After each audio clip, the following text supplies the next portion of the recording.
Some of the patients of a local dentist say he's hurt them. Others say he did unnecessary work and overbilled them. The dentist himself says it's all a setup. Foreign investigator Jen French worked to get to the root of the problem. After the procedure, we're sitting there and I'm saying it doesn't feel right. The root canal seemed routine, but 5 years later, Kip Myers is still feeling it. I suspect you're standing there not aware of any of your teeth right now. Yeah. I'm standing here aware of one of mine. State investigators believe Dr. Gardner altered the dental x-rays of Myers and 20 other patients. They sure look different, I will say that. The pictures obviously look different. Delta Dental dropped Gardner as a provider in 2014, believing he may be the one altering these patient records in order to line his pockets. Gardner wasn't hard to find. Is that correct? Recently, he had to face the New Mexico State Dental Board over a patient allegation that he gave her 3 crowns instead of veneers. Could we ask you a few questions about it? Patient complaints? I don't want to talk about it. Why won't you talk about it?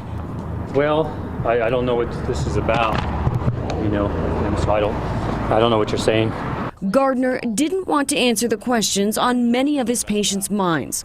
Allegations of excessive drilling and billing are just the beginning. Another patient complaint filed against Gardner states she missed excessive work due to the shots, drilling, and other painful dental work on almost a bi-weekly basis. Patients claim that they've had tooth pain. They filed complaints against you, with the state. What do you have to say? That's not true. You're just, nobody said anything about pain. But the state of New Mexico's dental file on Gardner does mention patients in pain. These are complaints on record with the state of New Mexico. That's not true. Then why are they on file with the state? There's no complaints about pain. And about being dropped by the insurance carrier? The dental board and Delta Dental are in cahoots. There's a conflict of interest. Delta Dental of New Mexico controls the board, as I feel. You seem upset. It seems like you feel like you're cornered by maybe the board. By you and the board, yes. The dental board dished out some financial pain to Gardner, ordering him to pay a $10,000 fine.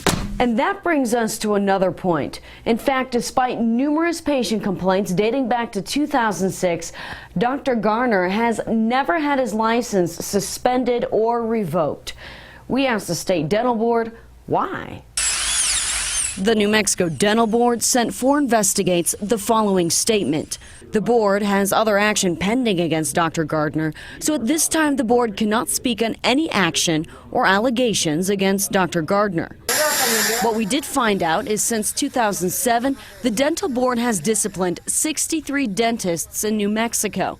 Of the dentists who actually lose their license to practice, the number whittles down to 10. Advice before you open your mouth and your wallet: your dentist's license, as well as the scope of his practice, should be on display in the office. And you have the right to get a copy of your patient's records for a nominal fee, whether or not you paid your dental bill. Lastly, dentists must tell you what they're treating you for, approximately how much it will cost, and if there are any alternative treatments. Jen French for Investigates.